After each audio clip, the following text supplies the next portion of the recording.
या मतदारसंघातली जनता जनार्दन मतदार बंधू भगिनी जी आहेत त्यांनी या ठिकाणी ठरवलेलं आहे की या मतदारसंघामध्ये परिवर्तन करायचं आणि खऱ्या अर्थानं 288 विधानसभा मतदारसंघामध्ये हा मतदारसंघ हा आदर्श झाला पाहिजे भूमिका लोक नंतर फक्त त्या टाकारी योजनेचं बटन दाबून पाणी आमच्या कडेगाव तालुक्यामध्ये यायचं बाकी राहिलं होतं आणि आज ही मंडळी जी योजना होणार नाही म्हणणारी योजना म्हणणारी मंडळी त्यांनी श्रेय घेत आहेत। आम्हाला अभिमान आहे जी होणार नाही म्हणत होती ती आज योजना आम्ही केली म्हणतात याच्यातच खऱ्या अर्थानं आमचा त्या ठिकाणी त्या दिवशी जी आता श्रेयवादाचं श्रेय घेण्याचा प्रयत्न जे लोकप्रतिनिधी करतायत त्यांचं म्हणणं असं होतं की योजना म्हणजे गणपती कडेगाव तालुका याच मतदारसंघामध्ये 95 पर्यंत या तालुक्यामध्ये दुष्काळ असायचा, शेतकऱ्यांच्या डोळ्यामध्ये अश्रू असायचे। 95ला या मतदारसंघातल्या जनतेने कडेगावचे स्वर्गीय संपतराव देशमुख यांना आमदार केलं आणि टिंबू ताकारीसारखी कृष्णा खोरेची आशिया खंडातली मोठी योजना या तालुक्यामध्ये वाहताना आपण पाहतोय। नमस्कार, मी दुर्वा दळवी तुमचं सगळ्यांचं स्वागत करते लोकमतमध्ये। आज आपण आलेलो आहोत पलूस कडेगाव या विधानसभा मतदारसंघात आणि याच मतदारसंघातील महायुतीचे उमेदवार संग्रामसिंह देशमुख आपल्यासोबत आहेत। त्यांच्याकडनं आपण जाणून घेऊया कशा पद्धतीने प्रचार चालू आहे, प्रचार यंत्रणा कशा राबतायत, कसं मतदारसंघामध्ये आपण फिरताय। पलूस कडेगाव विधानसभा मतदारसंघ हा अत्यंत इतिहास घडवणारा मतदारसंघ आहे। या मतदारसंघामध्ये क्रांतिकारकांच्या पासून खूप मोठे लोक ह्या भूमीमध्ये होऊन गेले। स्वर्गीय यशवंतराव चव्हाण साहेब याच मतदारसंघामध्ये देवराष्ट्रामध्ये त्यांचा जन्म झाला। स्वर्गीय जी.डी. बापू असतील, स्वर्गीय संपतराव देशमुख असतील, संपतराव चव्हाण साहेब असतील, अशी मोठी लोक या मतदारसंघामध्ये होऊन गेली। आज या मतदारसंघामध्ये एक वेगळ्या विचारानं महायुतीचा उमेदवार येताना आम्ही निवडणूक या ठिकाणी लढवतोय। मतदारसंघामध्ये फिरत असताना खऱ्या अर्थानं मोठ्या प्रमाणावरती सरकारच्या प्रती असणारी जनतेमधला उत्साह पाहता मोठ्या प्रमाणावरती जनतेने ही निवडणूक हातामध्ये घेतलेली आहे। विविध विकास कामाच्या प्रती ह्या मतदारसंघामध्ये खूप मोठा बॅकलॉग या ठिकाणी आत्ताच्या असणारा सत्ताधाऱ्यांच्याकडून राहिलेला आहे आणि त्याच्याप्रती लोकांच्या मध्ये खूप मोठा रोष आहे आणि त्याच्यामुळे ही निवडणूक निश्चितपणाने महायुतीचा उमेदवार येताना आम्ही जिंकणार आहोत। त्याचबरोबर महायुतीची मोठी ताकद तुमच्याबरोबर आहे, तर दुसरीकडे महाविकास आघाडीचे जे विरोधातले उमेदवार आहेत विश्वजित कदम म्हणजे एक पारंपरिक विरोधक आहेत जे आता या निवडणुकीच्या रिंगणामध्ये, त्यामुळे अटीतटीची लढत आहे। विजयाचा विश्वास किती वाटतो ह्याच्यामध्ये? नाही, खरी आहे पारंपरिक निवडणूक विचारानं लढणारे आम्ही मंडळी आहोत। स्वर्गीय पतंगराव कदम साहेब मतदारसंघामध्ये नेतृत्व करत होते। त्यांना 1995ला इथल्या तमाम जनतेने स्वर्गीय संपतराव देशमुखांच्या रूपानं परिवर्तन केलं आणि खऱ्या अर्थाने या मतदारसंघातले 2 तालुके, एक पलूस आणि एक कडेगाव, दोन्ही तालुक्यामध्ये विकासाची खूप मोठी गंगा वाहताना या ठिकाणी आपण पाहतोय आणि त्याच्यामुळं या मतदारसंघातली पारंपरिक लढत, चुरशीची लढत ह्याला फार महत्त्व नाही।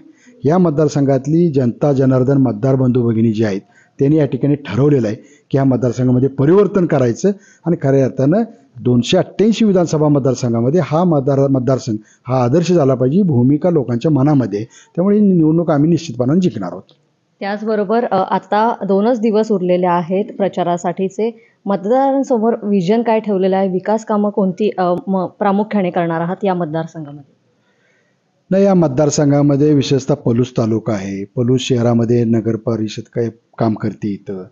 या शहरातला विकास आपण जर पाहिलं तर आपल्या लक्षात येईल की एवढं मोठं व्यापारी असणारा, या शहराला एक मोठा इतिहास असणारा, इथं या काँग्रेसवाल्यांच्याकडून काही विकास होताना पाहायला मिळत नाही। इथं कसल्याही परिस्थितीत लोकांना पिण्याचं पाणी उपलब्ध होत नाही। खूप मोठी औद्योगिक वसाहत या शहरामध्ये आहे।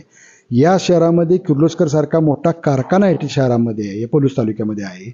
विविध उद्योग, ह्या चितळी डेअरी असेल, क्रांती कारखाना असेल, असे विविध उद्योग असताना सुद्धा या तालुक्याला जाणीवपूर्वक या ठिकाणी मर्यादित ठेवण्याचा प्रयत्न काँग्रेसवाल्यांच्याकडून झालेला आहे आणि म्हणून ह्या मतदारसंघाचा विशेषतः पलूस तालुक्याचा विकास करत असताना आमची भूमिका एक आहे की जो खऱ्या अर्थानं बेसिक विकास आहे तो विकास साधण्यासाठी केंद्राच्या, राज्याच्या महायुतीच्या सरकारकडून मोठ्या प्रमाणावर निधी आणणं, लोकांच्या घराघरापर्यंत विकास पोहोचवणं, तरुणांना उद्योग निर्माण करून देणं, विविध सुविधा ह्या विभागामध्ये असल्या पाहिजेत। या तालुक्यामध्ये किमान 22 गावामध्ये महापूर सलग 2-2, 3-3दा या ठिकाणी आलेला आहे। महापुरामध्ये ब्रह्मनाळसारख्या गावामध्ये मृत्युमुखी पडलेले आमचे शेतकरी बांधव आहेत, कुटुंबातले घटक आहेत. अशा परिस्थितीमध्ये त्यांना आधार सरकारच्या माध्यमातून देणं अपेक्षित आहे. आमची भूमिका एक आहे की पुन्हा कधीही महापूर येता कामा नये, लोकांचं नुकसान होता कामा नये. शेतकऱ्याला स्वतःच्या पायावर उभा करण्याचा प्रयत्न आमचा असणार आहे. तरुणांना उद्योग निर्माण करून देण्याच्यासाठी एखादं मदर युनिट या तालुक्यामध्ये आम्हाला आणता येईल का, असा आमचा प्रयत्न असणार आहे. आणि बहु असणारी विकासाची जी खऱ्या अर्थानं या ठिकाणी आवश्यक बाब आहे ती पूर्ण करण्यासाठी माझा या ठिकाणी उमेदवारांना प्रयत्न असणार आहे. कडेगाव तालुका याच मतदारसंघामध्ये 95पर्यंत या तालुक्यामध्ये दुष्काळ असायचा, शेतकऱ्यांच्या डोळ्यामध्ये अश्रू असायचे. 95ला या मतदारसंघातल्या जनतेने कडेगावचे स्वर्गीय संपतराव देशमुख अण्णा यांना आमदार केलं आणि टेंबू ताकारीसारखी कृष्णा खोरेची अशा खंडातली मोठी योजना या तालुक्यामध्ये वाहताना आपण पाहतोय. शेतकऱ्यांच्या कुटुंबामध्ये मोठी प्रगती झाली, मुलं मोठ्या उच्च शिक्षण घेतलं, आज त्या तालुक्यामध्ये मोठी प्रगती होताना आम्ही पाहतोय.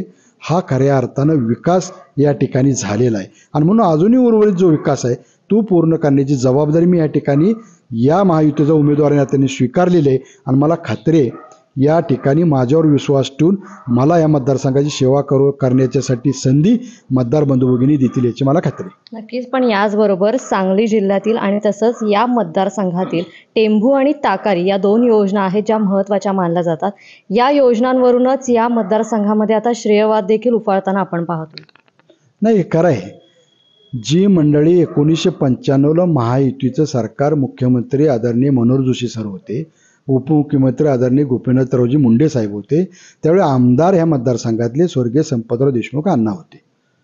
95पर्यंत त्या दुष्काळी तालुक्यातल्या टेंबून ताकारीच्या कामाच्या प्रती काय काम झालं हा इतिहास या लोकांना कल्पना आहे.